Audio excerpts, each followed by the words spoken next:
বিগত কয়েক বছরের যুদ্ধে ব্যবহৃত ড্রোন শিল্পে ব্যাপকভাবে অগ্রগতি দেখিয়েছে ইরান।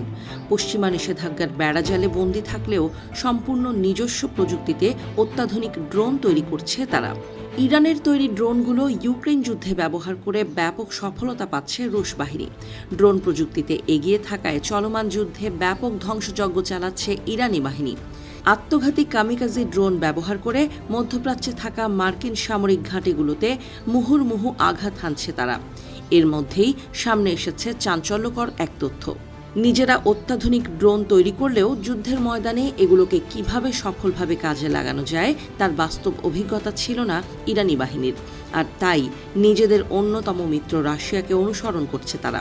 ইউক্রেন যুদ্ধে রাশিয়ার ড্রোন হামলার কৌশলগুলো এখন যুক্তরাষ্ট্র ও ইসরায়েলের বিরুদ্ধে ব্যবহার করছে ইরানি বাহিনী।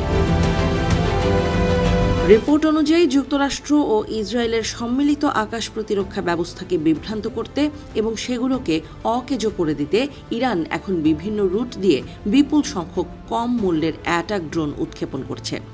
এই কৌশলের মূল ভিত্তি হল অনেকগুলো ড্রোনের মাধ্যমে হামলা চালিয়ে শত্রুপক্ষের কোটি কোটি ডলার মূল্যের ইন্টারসেপ্টর সিস্টেমগুলোকে ক্লান্ত করে ফেলা।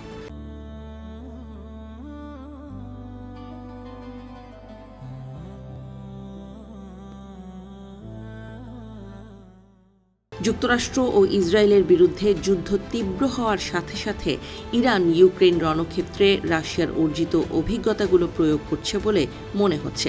সামরিক বিশ্লেষকদের মতে তেহরান মস্কোর কৌশলগুলো নিবিড়ভাবে পর্যবেক্ষণ করেছে। বিশেষ করে কিভাবে সস্তা ড্রোন দিয়ে অত্যাধুনিক আকাশ প্রতিরক্ষা ব্যবস্থাকে কুপোকাত করা যায় তা ভালোভাবেই রপ্ত করেছে ইরান। ইউক্রেনের শাহেদ ড্রোনের ব্যাপক ব্যবহার আধুনিক ড্রোন যুদ্ধের মোড় ঘুরিয়ে দিয়েছে। ইরান এখন ইউক্রেনে চালানো রুশ বাহিনীর এই অপারেশনগুলো গুরুত্ব সহকারে বিশ্লেষণ করেছে। তারা শিখেছে কিভাবে ক্রমাগত ড্রোন হামলা চালিয়ে শত্রুর প্রতিরক্ষা ব্যবস্থাকে নিঃশেষ করা যায়। এরপর বড় ধরনের মিসাইল হামলা চালিয়ে কিভাবে শত্রুপক্ষকে বিপর্যস্ত করা যায় সেই রণকৌশল কাজে লাগাচ্ছে ইরান। বিশ্লেষকদের মতে ইরান এখন রাশিয়ার একটি গুরুত্বপূর্ণ কৌশল অনুসরণ করছে, আর তা হল একই লক্ষ্যবস্তুর দিকে একাধিক ভিন্ন পথ দিয়ে ড্রোন পাঠানো। দলবদ্ধভাবে কিংবা একদিক দিয়ে ড্রোন না পাঠিয়ে আলাদা আলাদা দিক দিয়ে ছড়িয়ে দেওয়ার ফলে শত্রু রাডারের চোখ এড়িয়ে লক্ষ্যবস্তুতে আঘাত করার সম্ভাবনা অনেক বেড়ে যায়। এই কৌশলের মূল শক্তি হল বিপুল পরিমাণ ড্রোনের ব্যবহার।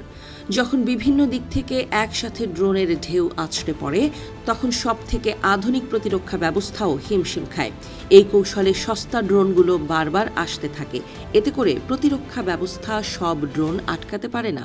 শেষ পর্যন্ত কিছু ড্রোন লক্ষ্যবস্তুতে পৌঁছে যায়, আর শত্রুরা সেগুলো ধ্বংস করতে গিয়ে তাদের অত্যন্ত দামি ইন্টারসেপ্টর বা মিসাইলগুলো খরচ করে ফেলে।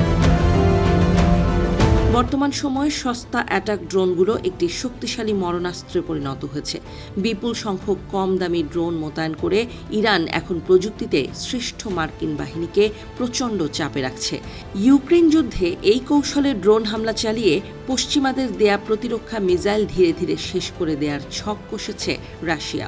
ইরানও এখন এই একই ড্রোন কৌশলে মার্কিন ও ইসরায়েলি বাহিনীকে ঘোল খাওয়াচ্ছে বলে মনে করছেন বিশেষজ্ঞরা।